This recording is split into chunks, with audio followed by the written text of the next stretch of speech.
I think that's the thing that took me a while to unlock, was I thought that nobody was ever going to give me a job simply for my ability to communicate with people. In reality, that was the thing that actually separated me the most. I can articulate myself to somebody else. I can help people who have different perspectives and opinions come together and see the commonality in a problem or obstacle. That is the thing in which is my superpower. That's the thing that makes me different. But, being an 18, 19, 20-year-old, you're like, that nobody's going to ever pay me to do that. So I got to pick up a camera. I got to learn how to operate a camera so that, somebody can say, no, he's good with a camera. Like he knows what he's doing. He knows how to operate a camera. But really, I just used the camera as an extension to communicate to people, to get them what I needed to do in the camera. So I think lean into the things that are intangible and make you uniquely yourself.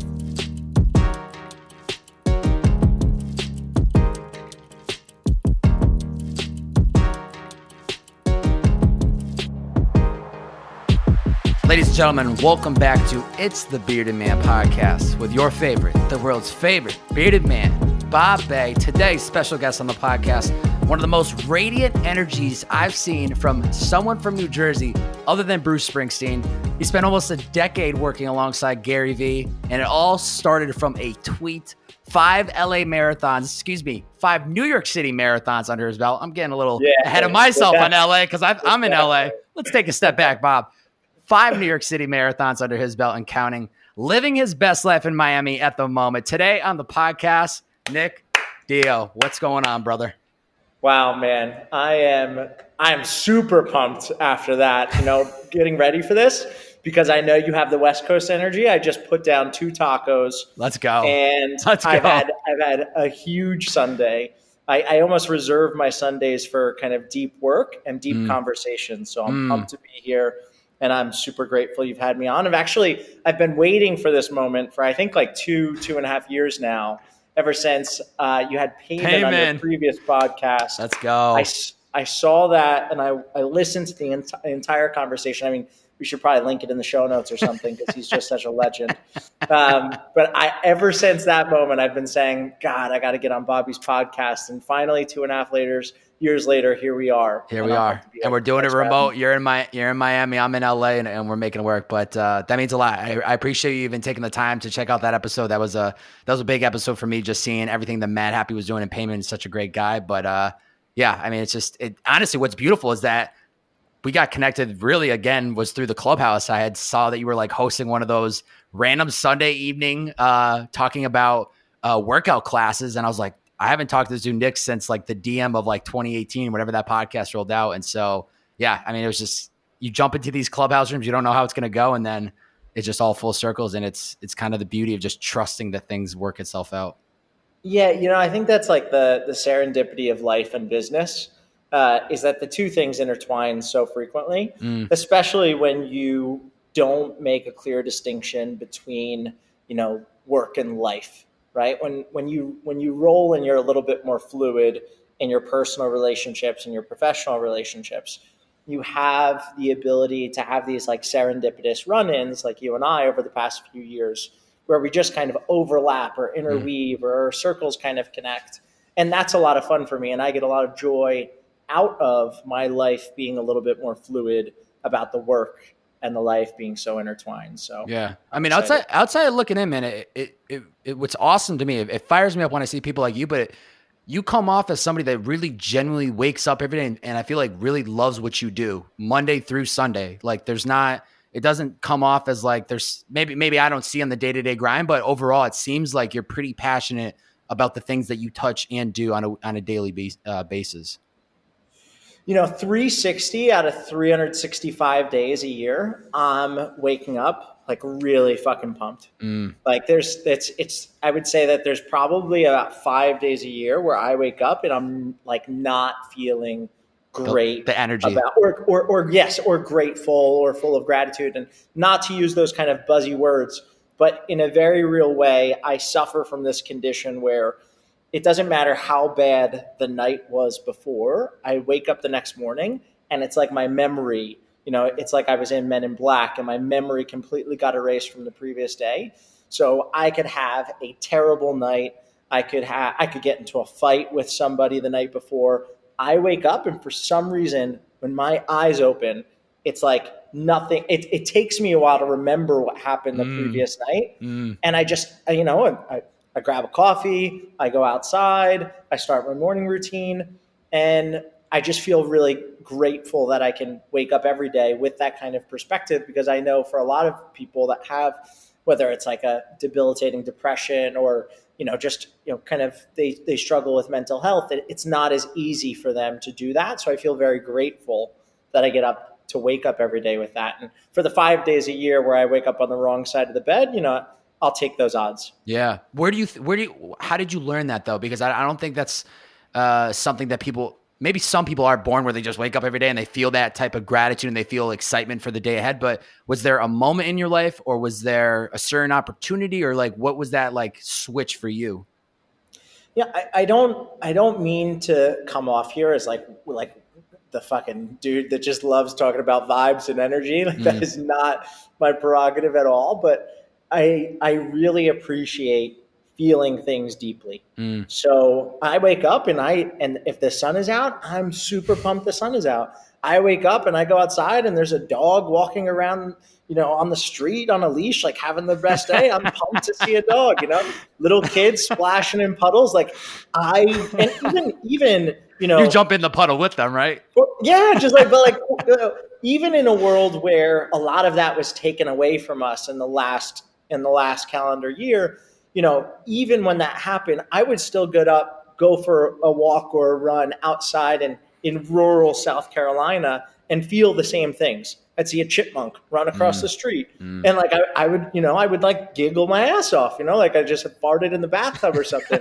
I just really, really enjoy, and I just take a lot of things, in and feel deeply. And that has allowed me not to be too inside of my own head and just, amazing sunset, a plane flying by. I think, where are those people going? Where is that plane landing? Love that. I love that. Just like I try not to be so about myself and in my own head. And I think a lot of that comes from me living in, heavily populated areas where, you're able to experience a lot of things, high sensory experiences at any waking minute. Yeah. And I think that's probably where it comes from. I don't think that it's learned behavior either. I think this is kind of the way that I'm wired and kind of the way that I'm made up. Yeah. And I think a lot of other people, have this feeling too, but a lot of other people don't. Well, let me tell you something right now. I know you addressed it as like, I want to come off as this energy type of guy. You ain't got to say that with me, my man. I got the word gratitude tatted on my thumb as a daily reminder, whether I'm touching the mouse, grabbing this microphone, grabbing my water bottle. I'm on that wave, man. I just like want to continuously reinforce myself like that. The little moments, the seeing the dog, seeing the plane, like little things like that just put life into perspective. So let me reassure you, you're in good hands, that you can feel whatever type of way you feel on this podcast, man. I really appreciate that, because I think for me, it's not so much as being too woo-woo. Mm-hmm. Like I think I'm beyond that. I think it's more about making sure that I'm relatable as a human being. Totally. And that I'm somebody who understands that everybody has challenges and obstacles that they wake up and face every single day. And some of them are absolutely, debilitating. Totally. And I just say that because I know a lot of people like either can't get out of their own way or they're dealing with something. And I completely understand and appreciate that. I feel very lucky again to be able to wake up every day and kind of lead the life that I do. And I think that starts with me appreciating kind of the subtle nuances that a lot of other people looked over. When I first moved to New York City, and this is something that, again, I'm like pulling from past experiences to draw a parallel to why the reason I am the way I am today. I would walk by a street performer and I'd stop, or I'd like see something happening that was very, New York City movie-esque. And I would stop and like really like drink it in. And that experience for me never really went away.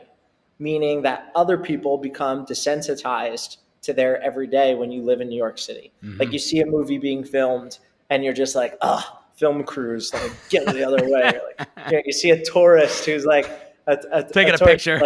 Yeah, and you're like, dude, like I got to get somewhere. I got to go somewhere. And like, for me, that never the kind of glossy eyes that I looked at New York City with never went away. And then I was able to apply that to things that weren't so grandiose or weren't so, amazing to experience and be a part of. It would be,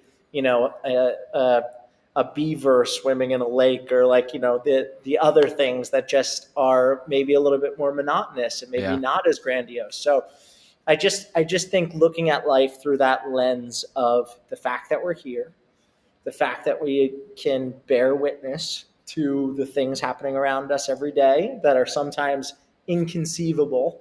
I think that for me is what kind of keeps me grounded day in and day out. And again, that doesn't make me the center of my own universe. Yeah, I think Joe Rogan says it best. We're flying through space in a convertible on Earth. Like all you got to do is just look up, and it's like it's just endless amounts of possibilities that like we get caught up in the day to day. The person cuts us off. We drop our coffee, but it's like if you just look up and think about how massive and how small we are in this world, it puts everything into perspective, you know? And the best has yet to come. Yeah, and it's only getting better. Oh my gosh. Like, and that's the thing too, is like on my birthday, I know I don't even know what direction we're going to go with this. No, but this is great. This is great. Keep rolling. I got plenty of topics and questions, but let's just roll, baby. I love where we're going so far. But I used to feel this way when I was a little kid. I was like, man, I can't wait until I'm 13, because when I'm 13, I can do this. I'll be a teenager. Yep. And then I was like, man, I can't wait until I'm 17 because I'm going to get my license. And then when I'm 21, I'll be able to drink and party. And then, I thought at some point that it would just like, I wouldn't be able to top that previous year. And like every single year, without fail, my birthday comes around December 12th, same day. December 11th, let's go. December 11th, let's go, baby. And I just, I kind of reflect on the previous year in some way, shape, or form. And I'm always like, wow, this was the best year that I've ever had on earth. And again, like not in a superficial or not in a like being too optimistic way. Like I genuinely go back through my experiences and I'm like, oh my gosh, like I was, like my niece was born, or, like I got the chance to, I met this person. I just like go through all the things that made that year so special. And every single year without fail, I'm like, wow, somehow I was able to top the previous year. And I can remember conversations with people growing up where people were like, man, high school's a great time, or wow, college, greatest years of your life. Best years. Gotta go back. And I think a degree of that, of course, is somebody recollecting their college experiencing in a fond way and going, wow, those were great years. And I do too. But I don't think I've ever felt that the year or the minute, the moment that I was currently in was any worse than the previous. I think it's always been better. Yeah. So I feel very grateful too, because I haven't gone through that traumatic experience that can really kind of shape the trajectory for a lot of people. So I feel very grateful for that. But I think also, again, like being kind of rooted in the fact that we get to wake up every morning and, like you said, kind of look around and take it all in. Yeah.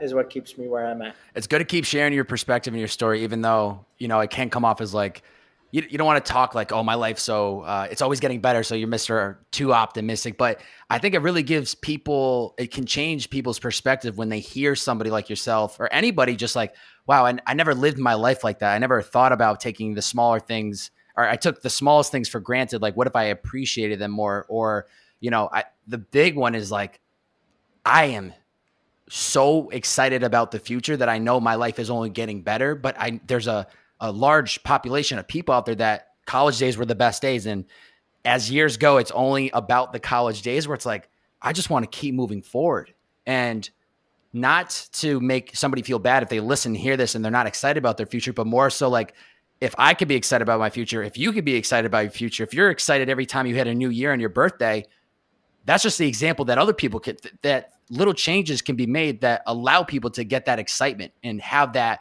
fire under their ass to want to live their best life. So I get it sometimes where it's like, you don't want to come off as, the guy that is trying to, talk so big about his life. But at the same time, it's like, tell people, like, let it be known, because I think it's an example that, if somebody's in a not a great spot in their life, they can make that change. Like I always tell people, yeah, you see me where I am now, and it might look like I have it all figured out. But if you went back 4 years ago when I graduated college and I was 6 figures in debt, I didn't fucking know what I was doing. I was driving Uber full time. And I just graduated from a top business school. Everyone was like, you're driving Uber? Like, we all just got jobs. Like, why are you doing that? So it's like, I just think it's so important to keep sharing stories, and I think people really can learn from it, Bobby, and I appreciate your humility there so much. And I think when I hear you talk about that, I acknowledge the fact that I think we've all been in ruts, Yeah. like we wake up and we don't like the way that we look, or we think that we're overweight, or, we compare ourselves to people that have different things, or are going through different experiences. And in a very comparative way, we say, oh, God, I wish I was more in shape like this person, or I wish I went to this school like this person. And I just, obviously we all know how that game plays out. And that game plays out in you kind of getting into this repetitive cycle where you're placing blame on things outside of your control. You're giving attention to the things that don't deserve it. And you're just ultimately wasting the most precious commodity that you have, which is your time. So I full well acknowledge that there are days or moments where I feel like I'm in a rut. I should be, 5 years ahead of where I am today, or why don't I have that job, or how come I wasn't able to afford that house, or, God, why did I buy all that dumb shit that I didn't need, and now I have to pay that credit card bill back. Like I have human flaws, like they're very much so like everybody else, and I deal with them day in and day out. But at the most foundational level, if you can wake up every morning, breathe air into your lungs, and you can apply this to anything. I used to take these Instagram stories where I would just take a photo of my 2 legs, and I'd just be like, I'm so pumped that I have 2 legs that I can go for a run on. That's good. And that was not to say that oh man, if you don't have legs, you're living a bad life. No. It was just me being very real, acknowledging that there are people that can't actually run to the corner store to grab a sandwich. Yeah. It's just much more of a cumbersome process. And I can run downstairs and grab a taco and run back up and jump in this podcast right now and talk to you because I have 2 legs beneath my body. And that's amazing, So I just, again, getting back to that more foundational level of gratitude and where it comes from, of oxygen in your lungs and, the ability to see what's in front of you. I think it puts a lot of things into perspective. So I don't know where you want to go from here, but I'm a glass case of emotion. We're just going to skip around, my man. I got plenty to talk about with you. We just spent the first 15 talking about gratitude, which I absolutely love. Relentless would kind of actually be the next word I would love to segue into, where I think outside looking in, I think that's something that's in you, this relentless ability, where I feel like you're the type of guy where when you have your eyes on a prize, you find a way to get what you want. And the reason I say that is because I know that the story behind 2011, you tweet at Gary. This is after you read the Thank You Economy about an internship. There's a couple tweets exchanged. You email him, you don't hear back. You keep emailing him, and then you go to you go online and you find the Vayner Media employee that is most active, and then you find the back door. I would call it the third door. It's like this book, Alex Banyan-Rowe, I think is the name of the author. But you find the third door. You find a way in to get what you want. Where does that relentless, won't stop till I get what I want mindset come from? I appreciate that. And I think if I was to really go back and home, I'd be like, where did I develop that grit and perseverance? Was it 3rd grade soccer practice where, that you had to do 2 more laps than you wanted? Or was it did my parents not let me leave the dinner table until I was finished eating? So I would finish 2 plates instead of 1 so that I could, show them.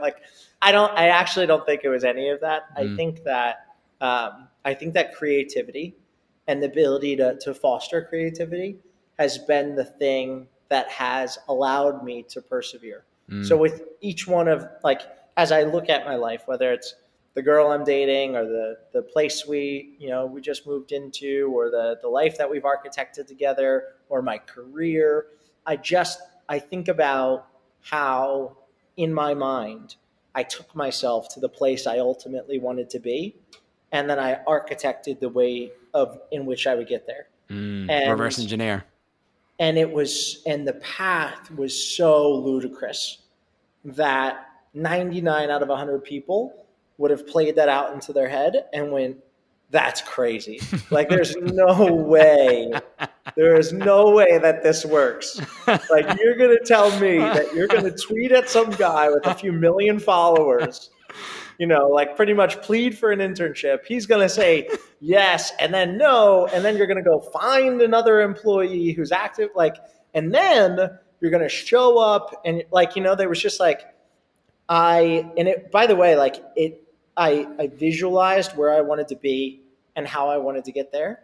And then, I pursued it out. And as life threw all of its variables into the mix, I slightly adjusted or tweaked, but it wasn't this like heads down, gritty determination. It was more of like, how can I get as creative as possible to achieve my dreams? And I'd actually really love to I think, given kind of the audience, there's an interesting example that I have for this. So I was in college around the same time that I found Gary. I found Casey Neistat's videos, right? And had a big impact on me. I was a Casey Neistat groupie, watching all of his vlogs and shit. We all went through it. Oh my God. Everybody did, right? Yeah. So what ends up happening is I'm like, holy shit, I want to work for Casey at some point. And I had been working for Gary for a few years. And here comes Casey, and he strolls right into the office. And I'm like, holy shit. And by the way, I just moved to New York City. I was riding my bike past Casey's studio and serendipitously kind of rode by it the first time, didn't know where it was. And was like, holy shit, that's the studio from the vlogs, man. Wow. And having my New York City moments. And, I literally seeing Casey ride by on a boosted board as I was in Ubers or cabs going somewhere. And just being like, oh my gosh, I'm all of a sudden I'm in the fish pond, right? And now Casey's in the office and he's walking and he walks right past me and I completely freeze. And in my mind, this is a big moment for me. I'm like, I gotta at least say something to this guy, right? And I completely froze. And he went in, had his meeting with Gary, and then again walked right by me. And I had 45 minutes to prepare. For how am I? And you're looking at him too while he's in this meeting, I bet. Yeah, and I'm just like, how do I figure out a non-creepy way? And the non-creepy way is just hey, Casey, I'm a huge fan. I love everything you put out into the world. Really, really appreciate everything you do, and it's just really nice to meet you. And that's the way. But I couldn't even bring myself to that point. I was so fangirling out, right? And he leaves the office and he goes away and in my mind, I pretty much from that moment on, I was like, I'm going to find a way to work for Casey, right? This is it. I'm going to go after it. And it led me to just architecting the most creative path ever I could figure out to, which led to me working for Gary for another 2 years. And then Casey making a video saying that they were going to hire or a bunch of people for 368 at the time. And I was like, oh, here's my shot, right? I've built up enough equity with Gary. Gary and Casey are boys. I'm pretty much going to go march into Gary's office and say, Gary, I want to go work for Casey.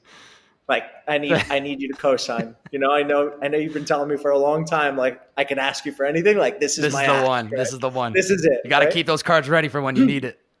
And Gary's like, no. I'm like, what? What do you mean?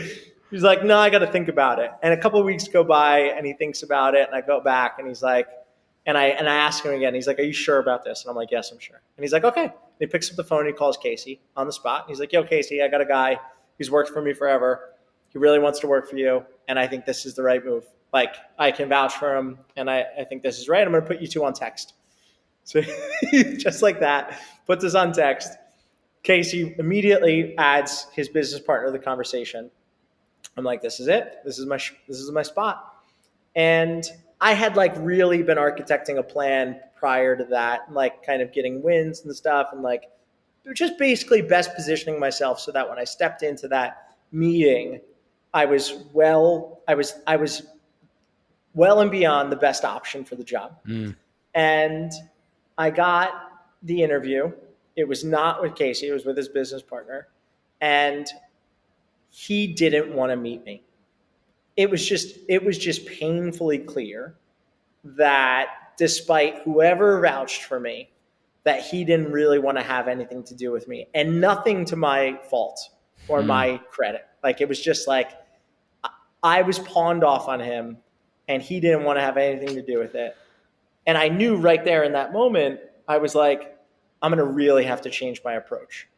Like, I'm going to have to really get creative. And I was like, in that moment, I had to immediately switch gears. This interview was not about me. This interview was not about my potential. This interview was wholeheartedly about this man being Casey's business partner. And now he, as a number 2, was going to build this company. And I was like, all I cared about was the business that he was trying to build and the way in which he thought he was going to build it. So I asked as many thoughtful questions as I possibly could in that interview. It was supposed to be a 15-minute interview. It went on for almost an hour and a half. We sat in his office and he pretty much broke down the entire business model and the way in which they were hoping to grow 368. And I left that meeting and I looked at him and I was like, hey, listen, life gets crazy and I'm going to walk out of here right now. And like, you know, a million other things are going to come your way because you guys are in the throes of building something amazing. I was like, whatever you decide, whether I'm the right person or wrong person, just communicate with me, like what you want to do. And he was like, of course. He was like, I think there's a lot of roles for you at this company, at this. And he like named off 4 different spots for me. And he was like, we will be in touch very shortly. And I'm like, I walked out of there and I was like, I fucking did it. I got the job. This is it. Yeah. I did it, you know? And honestly, even just the chase up until that point was like good. Like, it was the fact that I sat in that room for an hour and a half, you know, asked intelligent questions, was thoughtful, was, you know, just very smart and strategic with how I positioned myself and how I pivoted very quickly in the conversation. I showed up to the interview and he didn't even know who I was and why I was showing up. No. Like, it was just like, I walked in and he was like, who are you and where'd you come from? And I had to like remind him. He was like, oh, fuck. So I know this has been a bit of a long-winded story, but all of that to say, I didn't get a phone call or an email back for over 6 months. And the guy, despite a repeated thoughtful follow-ups, just complete radio silence. Not right. That's not right. And no, you know, and it taught me a lot about like ghosting and kind of like being on the opposite side of that. And I guess I say all this because the experience of having just went after it and like gotten creative in the process was actually enough for me to kind of check that box of working for Casey. And I do think that life is very long and these things figure themselves out over sometimes many decades. Totally. So I've been working for Gary for a little over 8 years now. And almost a decade, man. Yeah. I mean, we're in probably multiple decades, the way it's going to play out. And when I think about that relationship potentially with Casey, and like, this isn't me going after it still, but I just think that the serendipity of life and business will intersect again in a meaningful and real way.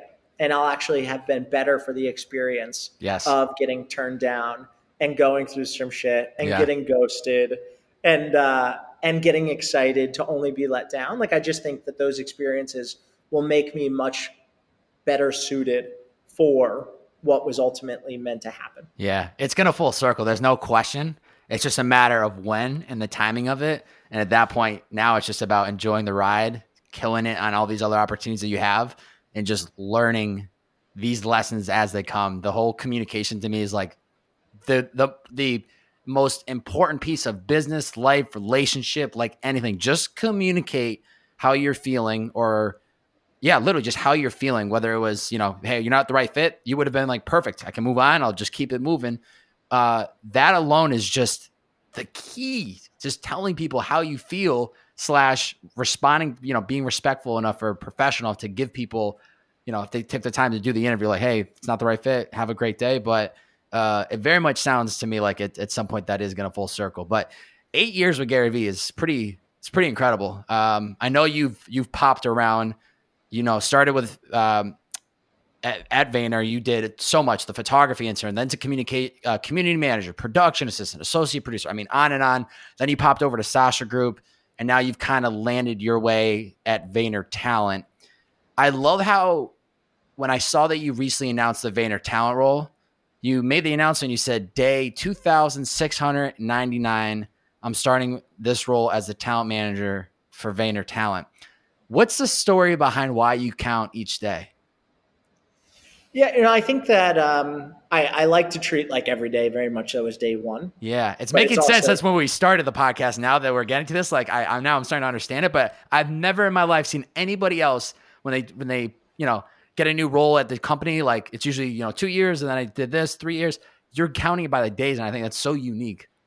Yeah, I think what happened super early was I was just like, okay, this is painfully clear. Like I'm playing a much longer term game than a lot of other people are. Like in agency world, you spend about a year and a half at an agency, and then you pop over to another agency, you get a nice 20 to 30% bump in salary. You do about a year and a half of quality work to 2 years of quality work at that agency. You bump over to another agency, and it just became very clear for me, because Gary was such an incredible mentor and an incredible boss and leader, that I was just going to play a much longer term game with him and my career. And the reason why that became painfully clear was because I wasn't put into a box and a traditional career trajectory, because I didn't put myself there and because the company didn't put myself there.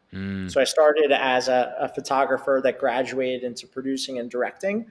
And the things that kind of separate me was my ability to beat budgets or timelines, my ability to work with a variety of people at the agency and do so with kindness, compassion, and patience, to do so with empathy for understanding that somebody on a brand team might be getting squeezed by a brand manager and asking you to do things that aren't necessarily the best interest of the creative, but I have to have empathy for that and understand where they're coming from. And that just kind of that experience kind of, I think, spoke volumes to my ability to unite teams and bring people together and make people feel comfortable and vulnerable and want to be honest.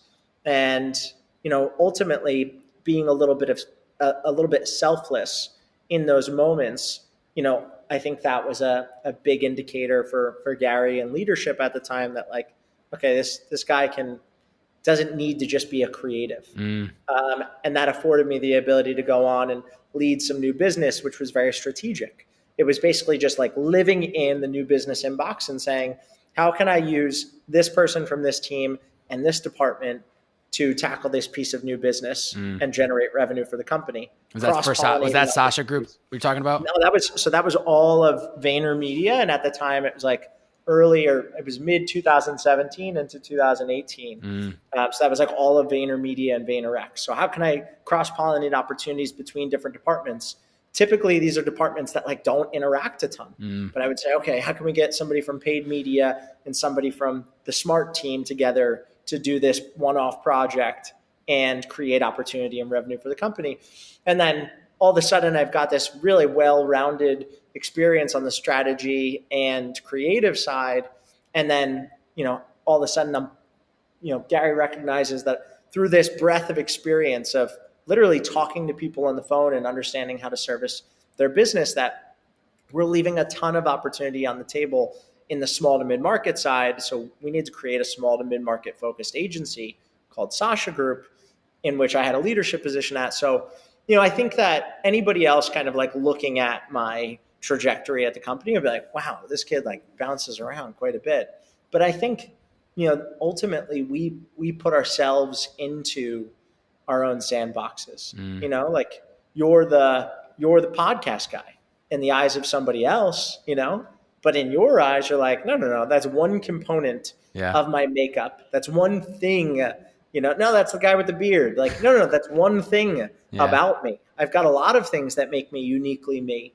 And the ability to lean into those things and not be put into a box is really, I mean, like, it's what makes us unique. Yeah. So I think as soon as I knew at the agency that I wouldn't be put into a box, that they'd allow me to be a little bit more fluid, free flowing, they'd create roles for me, or I'd be able to recognize opportunity myself and then go and create my own role. That was really exciting for me. And I got a phone call from Gary last April, late April, saying, "Hey, like we're gonna go after this talent management game in a real way, and I think that you can take everything that you've done in your life up until this point, your ability to be likable, your ability to, be a bit of a chameleon and make other people feel comfortable and blend in different groups and scenes, and your understanding of social and digital, your understanding of brand side campaign work, take all of those things and parlay it into managing the careers and talent, contemporary creators of the next generation." And that was really exciting for me because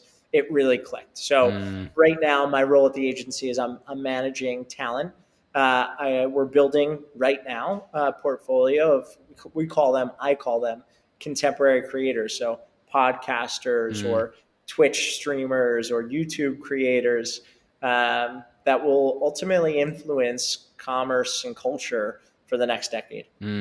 What's the make or break characteristic in some of these creatives as you're looking at them, the YouTuber, the podcaster, whether it's them being successful within their own careers or whether it's something that you want to step in and help out with with Vayner? I think there's probably two ways of looking at that. There's one is like, is this a person that we want to get into business with? And then does this person have the skill set and the positioning as a brand to ultimately do the things that we're capable of doing? So on that first question, is this somebody that we want to do business with? Is this a good person, right? Like, are they good? Do they treat the people closest to them well? Do they have skeletons in their closet that have caused irreparable damage? Are they, do they have the degree of compassion and empathy to communicate in challenging or tough situations? Like, does this person check all of those boxes? And is this somebody that we want to be associated with? There's putting your brand on it, putting your name there. There's billions of people in the world, right? Yeah. So, there's no one make or break piece of talent to us. It's you've got to be of the right character and makeup in order for us to do business together. And what I feel very grateful for is that Gary has extended that. And, and I think a lot of other people make short-term decisions predicated on money and opportunity, where we're very much so investing in the long-term viability of that person's career and life. So I think that's the first one. Then the second one, more tactically, is like, does this person have the gravitas to carry a room? Are they multi-pronged? Like, can they speak on a stage? Could they write a book? Could they appear on television? Could they be in movies? Can they collab? Can they cross-pollinate with things that necessarily don't make logical sense? Like, do we have a chef that can be in the music scene? Like, do we have a business executive that could transcend and, into, I'm just going to use the music scene again, but do we have big music guy that could transcend into sports and entertainment, or, even better yet, a high-powered executive that could be a prolific interviewer in the business category. So I just, I think that we look for people that have the ability to expand beyond that singular swim lane and like do things that that can be monetized in a variety of ways. And we've got a few right now that we're hopefully, by the time this airs, that we'll announce publicly, but that we're really, really excited about. Yeah, it's an exciting time in the creative space where there's just so much opportunity. And even, I'm not a follower of Addison Rae. I don't follow her on any platform, but of course I see when she does something, she's like the song. Like, so it's like just that alone, it just shows you like there's just so much opportunity for, once a creator can find that growth in that avenue, it's like, what do you want to try next? Because you have the community of followers that are there to support it. Audience. Yeah. That's it. That's the differentiating factor between the creators today and the personalities of the past decade. I would say, like, when I say the past decade, I mean the news anchors and the hosts that were put on cable television versus the contemporary creator that built an audience on podcast from zero. Yeah. Like that's the big difference is attention, because as terrestrial TV, broadcast television, terrestrial radio diminishes, will no longer look to the network to appoint the next great host. They will build that audience from the ground up, and then they'll charge a premium for it, which could be $3.99 a month, and you get access to their content. We're gonna, that's gonna be the way the game's played. Yeah. Yeah, it's fun. I enjoy it. I enjoy watching as things unfold and just getting excited and trying to understand where the market's going, what opportunities are not being filled, or space is not being attacked yet. And here's where the market's going with all of that, is that the ability to create an audience around, and this has been something that Gary's been screaming about for the longest time. And when he first started screaming about it, he had to get people to understand the degree of specificity in which he was like projecting. He would say, like if the Smurfs is your thing, like be the biggest writer and content producer about Smurfs content. Yeah. And people would like laugh. They're like, oh, the Smurfs, it's nostalgic and it brings me back to like thinking about my childhood. But like in reality, he's like, no, wait a second. If you have tens, not even hundreds, tens of thousands of followers that also fuck with the Smurfs and like the content that you put out, then when the Smurfs decide to remake the series and remake the series, whether it's as a Netflix show or as a kid's YouTube show or as a full-length feature film, when they decide to do that, they're going to go to one person and one person only, multiple people, to promote that, and you will be that person. Yep. And that will justify you putting all that time, attention, energy, and effort into creating and cultivating an audience around one specific thing. And I think that a lot of us try to create these vast, all-encompassing audiences. And ultimately what we do is, we create vanilla content that doesn't appeal to anybody. But that's why I really was excited about doing your podcast, is because I think that speaking to more narrow, focused, niche communities is where all the power resides, but not today, in the coming decade, as things become more decentralized. Yeah, it's even just in my experience over the last couple of years of trying to figure this out and navigate it, really, like Gary's content has been the fuel to the fire, as I'm sure it is for many, many creatives. But, when you hear that build an audience, it's really fucking hard for the people that are listening and maybe have never had the experience. Like, you just consistently have to believe in what you create and hope that along the way, the right people will find it at the right time. It's not just one moment. Sometimes it is a moment. Maybe it's an episode or a clip that goes viral, but it's like this trust and belief that you just consistently do it. Like, even like we were just talking about the Smurfs, like when the Pokemon stuff started popping up, that's what I said to myself. I said, this Pokemon guy making this YouTube stuff probably had a really good audience 4 or 5 years ago, but he stuck with it. He stayed with it. And then all of a sudden the time came and he was ready to shine. And so I think even within what I try to do, it's like, it's still always a work in progress. Building that community is so hard to do, but I feel very fortunate because what I do in the podcast space of meeting and having a chance to have hour-long conversation with great people like you, I want to do this even if there wasn't a podcast. So it's like, I'll just keep doing it, hope the right people find it at the right time, trust that this is all going to play itself out in the end. And there's always like certain moments along the way where I go, you know what, I got to keep doing this. Like maybe I don't have thousands of people listening in every week, or, I've been at it for long enough where there's that voice in your head going, well, you should have more followers. You should be getting more listens, or you're not doing something right. But at the same time, it's like, do I still believe in what I create? Do I enjoy the process of it? Yes. Am I still doing it for the right reasons? The why, because of who I was when I graduated college and making that podcast for that same kid, still doing it for that reason. So it's just like, just keep doing it and trust that this is going to take me to where I need to be. And even, some of the conversation we were talking before the podcast, then it's like, well, now I can use this experience as other opportunities come down the line. But building an audience, man, it is. And I know you see it, and I'm preaching to the choir, but it really is it's a mental game of just trusting and believing in yourself at the end of the day. Yeah. I think the good news is that for most people listening right now, you don't actually need to create an audience. Like if you're not the person And what I mean when I say this, I don't mean this to discourage anybody. I just mean it as in you might supposed to be the person that's not to create the content, but to consume it. And what I mean by that is like, there might be a person that creates hiking trails online in South Carolina that creates the best hiking maps and routes and adds in all these anecdotal things and creates a podcast format where you can tune in and listen to a 30-minute guided hike in South Carolina. And that to you is worth $1.99 or $3.99 or $10.99 a month. And what the kind of decentralization of content is going to mean is you're going to want, or you're going to feel like you should pay that person $2.99 per trail or $10.99 a month.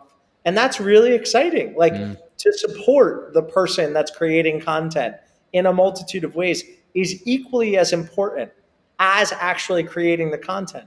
So for some of us, we're not actually supposed to create the content. We should just be listening, consuming, appreciating, and supporting it. Like I'm not the best content creator. Like I enjoy documenting pieces of my life, but it's really just, it's more or less, it's like my public facing camera roll. It's just the things that I like to look back and reflect on. But if I was a true creator, I would write a biweekly article on LinkedIn. I would create some type of podcast or audio format where I interviewed people that really liked to run outside. Like I would have did that thing. I've done enough to taste it. I know what goes into it, but that's not me. But I'm pumped when I get to support a creator that I believe in, whose stuff I consume and appreciate. So I think, it's important for those listening to maybe not go down that path of like, what's my thing that I create? The creative pursuit is rewarding, but it doesn't mean that we're all made out to be content creators in the sense of a full-time career and opportunity. That's good. Yeah, that's really good. The running thing, I love that you brought that up, because that's definitely something I want to touch on. Big runner, 5 New York City marathons, incredible. The LA marathon got pushed twice to, I think just a couple of days ago, they finally announced it November 7th. Your boy's running his first marathon, so I'm fired up. When is it? November 7th. Yeah, so okay. Mark it on that calendar if you want to come on out and get some miles in, baby. Wait. I think the New York City Marathon's on the same day. Really? Are they trying to start some beef? November 7th for LA. Oh my God. Is it the same? New York City Marathon's on November 7th. Oh, why would they do that? Come on. LA's pushed it twice. Hold on a second.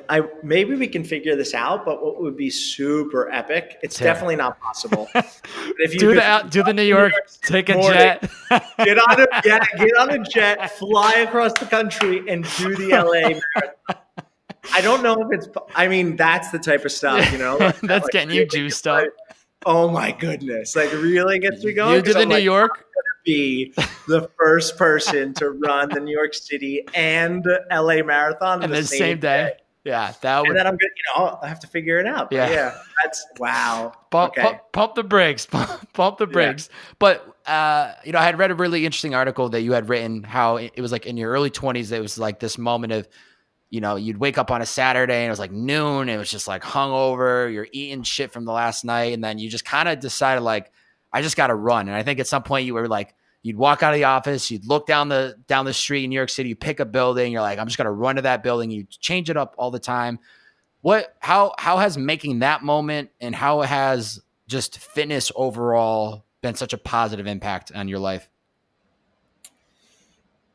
It's a routine and a practice that has disproportionately affected my mood, my energy, my outlook more than anything else. So, I think that the hole that a lot of us find ourselves digging out of is that early 20s, chasing the social scene, staying up late, rocking out, waking up the next day, fill in the gut with whatever you can get your hands on, and like making holistically bad choices and pretty much depleting what are some of like the best years that we have in terms of athletic and physical capabilities. And it's really depressing when you look back on it, because we perpetuate this culture of kind of excess and party in college. And here's something I haven't decided outright if I want to take a stance against, but I'm going to take a micro stance on it in this podcast, so I can look on it. I can look back at it. A micro stance, by the way, I'm going to take a full stance on it. Quick change. I'm going to be less half pregnant about this stance.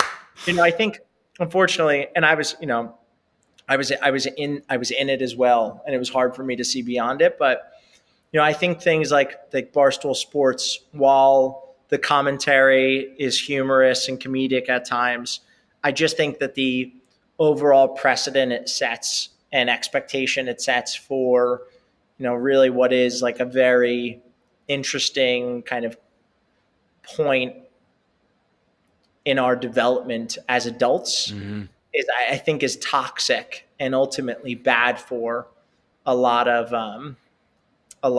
people that are young adults and growing up. And the reason why I point out them is because they've got one of the largest platforms and voices. And I think there's so much that and I don't mean to batch it all into one thing. I just think that when you look at the Barstool Instagram and you consume spring break content, that it perpetuates this cycle of excessive drinking and partying, which we've, our Been parents, there, done that, baby. Our parents, Yep. Our parents, like experience to different degrees. But I do think that it kind of glorifies something that is very empty and very hollow. And you end up waking up in your early middle, sometimes late 20s, and you say, what the fuck just happened the last 3 or 4 years? Yep.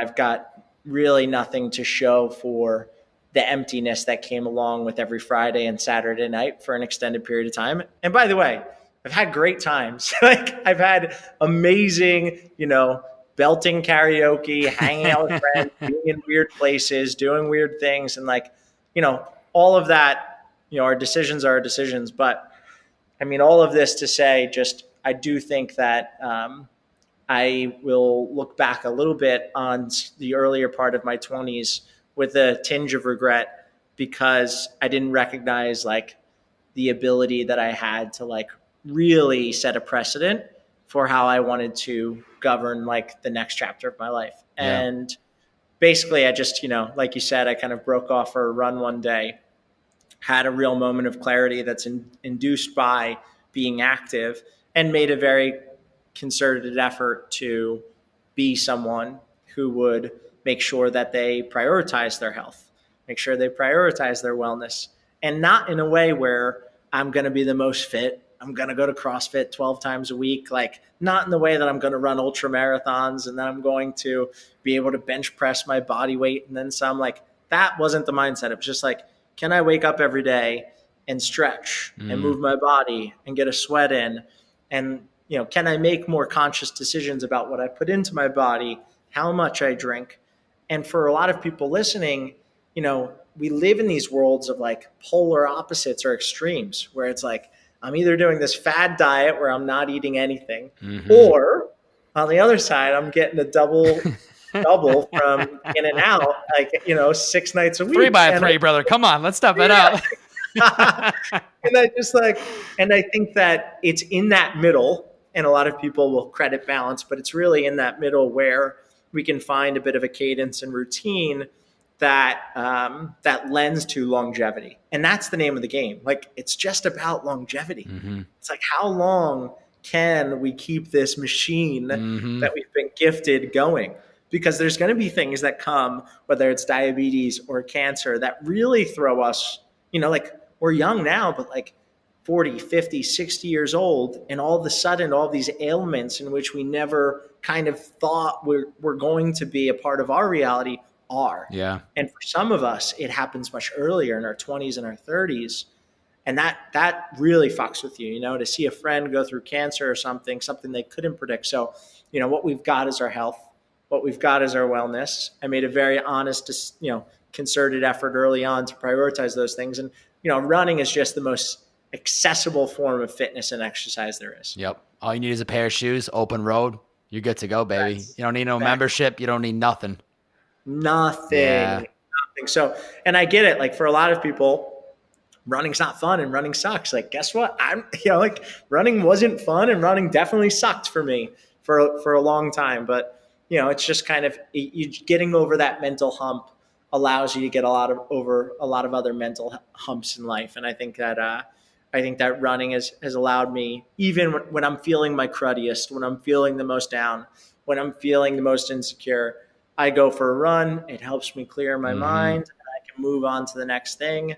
And again, like it's not about anything other than like making a commitment to myself and my health for the long term. I love that. Yeah. I always tell people when it comes to working out, you're never going to love it when you start off, but by the end of that workout, you're going to feel like $1,000,000. And that feeling of finishing the workout is the feeling you have to remind yourself of and hold on to, so that when you're waking up in the morning, you're putting on your running shoes, you don't want to do it. That feeling that's going to come after you do that 45-minute push of getting through it, and how that's just going to carry you through the rest of the day. Or it's going to, if you work out at the end of the day, it's going to set you up for a better morning. So I think it's just always remembering what that end result feels like and just going, I just got to get through it, and just taking it that one day at a time. If you're just getting, putting on your running shoes for the first time, you're not going to go out and run 6 miles on that first day, but you're going to run a mile and it's going to suck. And then the next day you're going to run a mile again. It's going to hurt. Do it again. And then it's, goes from 1 mile to 2 to 3. You work your way up, but no matter how many miles you're putting on, it's always that end feeling where you're going to pat yourself on the back, go, you know what? I'm glad I showed up. I held myself accountable. I put in the work. I did this for myself and nobody else. And that's the best feeling in the world. It's about, and the part in there that isn't as logical as a jump from the 1 to 2 is the 3 weeks where you fuck off and you forget, or you say, I can't, I don't feel good today. It's cold outside or whatever. So I made I always try to kind of shift my thinking and, kind of like outsmart my own brain to fool myself. So, with the New York City Marathon thing, like I said, I'm going to run 25 consecutive New York City marathons. And so, number 5 is just, I'm only 20% of the way to my goal. I've got another, 20 years of this before I'm done, quote unquote. And that was just, that was my way of saying, I need to be in good enough shape every year to be able to physically run a marathon come November. Wow. It's not like I'm trying to set the world on fire to run a sub 3.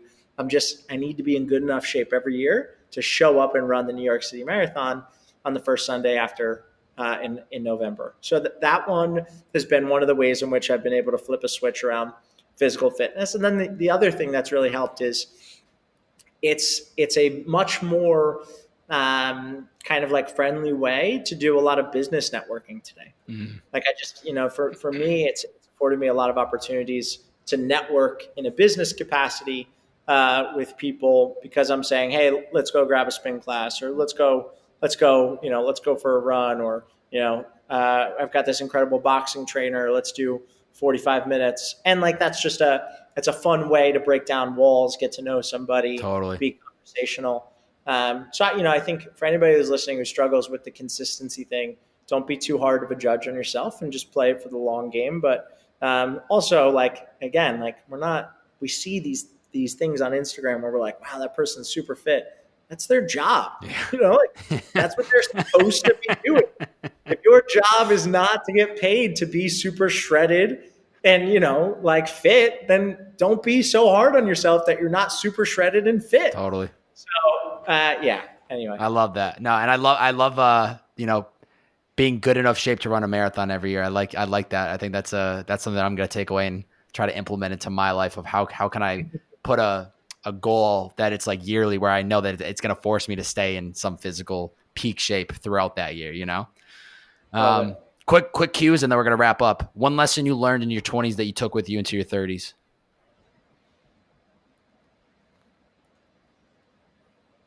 So I've only been 30 for 3 months. Mm-hmm. So I'm still in the earlier side. Still unpacking the 20s. The 20s were long. Actually, here's something, doesn't exactly answer the question, Please. but I've been thinking about this a lot. So, 0 to 15, it's like 0 to 15 years old. Like, you have some formative experiences for sure in terms of being a child and growing up and the way that you're raised. But your adult life doesn't really start until you're kind of in your like early 20s. At least, for me, it started definitely. If you go to college, it's hard to consider that starting adulthood, right? Mm-hmm. So if post college, in the quote unquote real world, starting your first career, fending for yourself, making sure that you eat and get rest. I think that for me. So when I think about my life and my career, I'm like, wow, it's only been like eight years since I've been like at it, since I've been like really doing it. And like in that 8 years, like look what I've been able to accomplish. Look at this breadth of experience. Look at all of the crazy, amazing relationships I've made. Look at the body of work and life lived. And that's beautiful and amazing.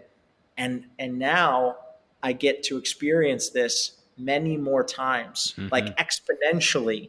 So, I think that the 20 to 30 thing, if I was going to say, what's the thing that I brought from 20 to 30 into my 30s, is really just the sense of perspective for how long life actually is, and how close you are to being 20 and how close you are to being 40, like being right in the middle of that and remembering what life was at 20 and how soon it feels, how not that distant it feels versus, maybe being 40. It's this nice position to kind of be in.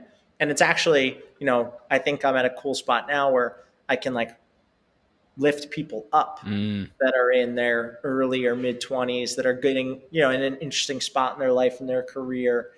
Because now I'm in a fun position where I can do a little bit of that. So yeah, I think just perspective for how long life is. That's great. That's beautiful. You've been with your girlfriend, Erin, I think since 2017. I've been guilty where I love your research, 100%, brother. I've definitely rationalized like being single so that I can have more me time, trying to figure out my career, trying to find my path. But what's your best advice for those seeking or looking for a relationship? Don't, really don't. You know that, right? Like life happens when you're not expecting it, right? Yeah, totally. I would say that the best thing you can do is don't look for it, and it'll come. I was definitely not looking for a relationship. I was very, very focused on my career, focused on getting to the next stage of my professional career in life. And then I met Erin and, had my kind of like, just had my perspective changed and like got to go through all of the beautiful and ugly things that come along with starting a life with somebody else, meaning like being selfless and trying to understand somebody else's perspective when it's not your own. Just, I think that that process has been so incredibly rewarding and has taught me so much about myself that I know now that that's exactly where I'm supposed to be. But I would say for anybody who's out there looking for a relationship, just do less. Just try less. And it'll happen when it's supposed to. Yeah. Put yourself, put yourself in interesting positions, but when you're like finding, and I don't have sage wisdom on this one. Like, I've only been in a relationship for, 3 years comparatively, in infancy stages, right? Like we're in our infancy of our relationship. But, I think that as we kind of talk about that a little bit more, I think that you can't sell somebody on you as it relates to a lifetime together. So there's no posturing of like, let me upload my best photos to Bumble or Hinge. Let me show my best side because I'm going to fake this person out and then they're going to fall in love with me because I look like ripped you in this wake up, photo. oh my God, like you wake up every morning next to this person and they get to smell your nose breath. They get to see, the color of socks that you wore yesterday that are all mangled in the corner. Like people, there's no faking somebody out when it comes to like finding a lifelong partner. So get cozy with yourself, try less, put yourself out there and put yourself in positions, but you're not going to fake out anybody, especially when it comes to somebody you're intending to spend the rest of your life with. So That's great. That's do great. less. Three more quick cues and then we'll wrap up. I'll be faster on these. I'm gonna put a timer on myself. I'm gonna give you 20-second responses for each one. I love it. You're in it. So this is great. It's a 2-part question. What's one book everyone should read and one podcast everyone should listen to? Just first ones that come to mind are Never Eat Alone, and that's a book. And then the podcast, let's go with fuck. I always blank with these. Gonna have to cut out the dead air here. No, I love the dead air. It makes it fun. Oh man, I wish I had a better podcast. We could easily skip it too if it's jumping. Why I beat myself up on these is because I listen to so much and I consume so much, but just over a very long time. And unfortunately, I don't think that the podcast that was right for me is going to be right for somebody else. So, well, think about it like this: tomorrow morning when you wake up, or tomorrow at some point when you go to check up for a podcast episode, which show are you probably going to look to? I mean, it's just so different. Yeah, you ask me the question in 3 months from today, and it'll just be a very different podcast. Yeah. I'm trying to, I think Never Eat Alone was interesting for me because I was at a time in my life where I was just like, how do I become this person who's incredible at networking, just wants to, loves meeting everybody, wants to connect the dots between, every relationship and person.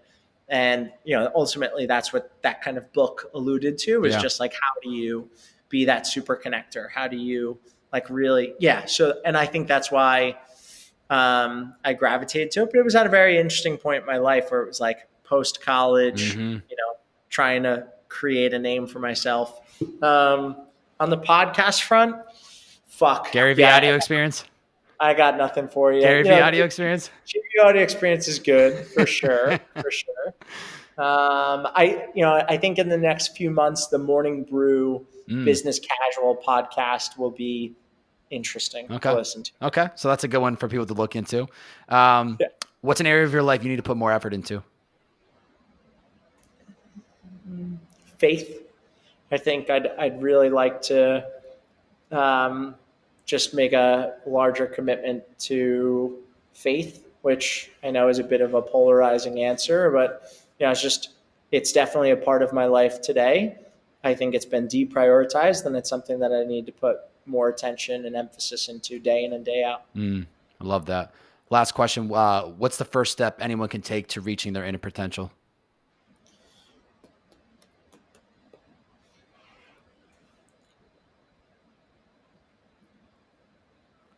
It's really difficult because I get the honor of mentoring a lot of a lot of kids that are in college or getting ready to graduate, and self-confidence, self-worth is usually like the biggest barrier, right? It's I don't have the experience. I don't feel like I'm smart enough. How do I quantify myself to make sure that I'm attractive to a potential business?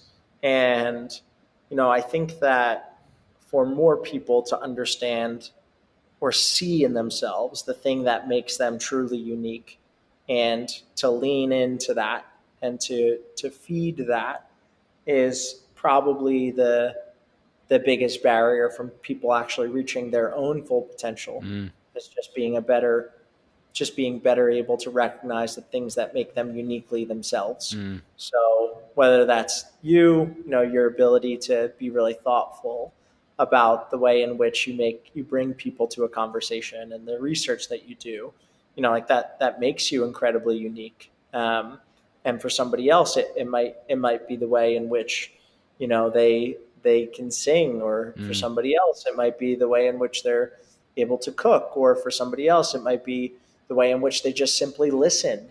So, I think, stop trying to quantify yourself with some form of degree or certification or skill set that you're comparing against somebody else, and maybe lean a little bit more into the things that are intangible, emotional intelligence, or the ability to connect with a wide variety and people with diverse opinions and backgrounds. I think that's the thing that took me a while to unlock. Was I thought that nobody was ever going to give me a job simply for my ability to communicate with people. In reality, that was the thing that actually separated me the most. Like, I can articulate myself to somebody else. I can help people who have different perspectives and opinions come together and see the commonality in a problem or obstacle. That is the thing in which is my superpower. That's the thing that makes me different. But being an 18, 19, 20-year-old, you're like, that nobody's going to ever pay me to do that. So I got to pick up a camera. I got to learn how to operate a camera so that, somebody can say, no, he's good with a camera. Like, he knows what he's doing. He knows how to operate a camera. But really, I just used the camera as an extension to communicate to people, to get them what I needed to do in the camera. So I think lean into the things that are intangible and make you uniquely yourself. That's great. As we wrap up this podcast, I always allow the guests to put a challenge out there to the listener. So if the listener has made it this far to the podcast, what is one challenge you have for them? Wow. If you made it this far into the podcast, I'd love to have a 10 or 15 minute conversation with you. If you're interested, Diodato, Ndiodato at Vayner Talent, VaynerTalent.com, or at Nick Dio on Instagram, or at Nick Diodato on Twitter. And I think that's about it. I'd love to chat with you for 10 minutes and just hear more about what you're up to and why you like Bobby's voice so much. Wow, that's beautiful. I'll have his email linked in the description. You can obviously DM him if that's easier, but that's good. I hope some of you take advantage of that. Nick, thank you so much for taking the time to do this today. If there's anything I really respect and appreciate, is people and their time, and it's Sunday evening. And, I really appreciate it. And I'm a big fan. Just seeing you from afar, having a chance to just connect through this for an hour, like your energy, the passion you have, everything you put out there to the world. I've seen the vlogs, like you're just like living your best life. You're doing what you got to do. You're human like all of us. We have our highs, we have our lows, but at the end of the day, I love what you're portraying to the world and kind of leading by example. And so please continue to do that. And if there's ever a way I can be of any help, please don't ever hesitate to reach out. That means a lot, brother. Thank you so much for having me. That's great. This was awesome. Hey, ladies and gentlemen, if you enjoyed it, please screenshot this episode, post it to your IG story, tag Nick at Nick Dio. That's NickDio. Tag me at Babe, B-O, 3 B's, 4 A's and a Y. Share it out and tell the world why they need to listen to this podcast episode. Thanks for tuning in. It's the Bearded Man Podcast. See ya.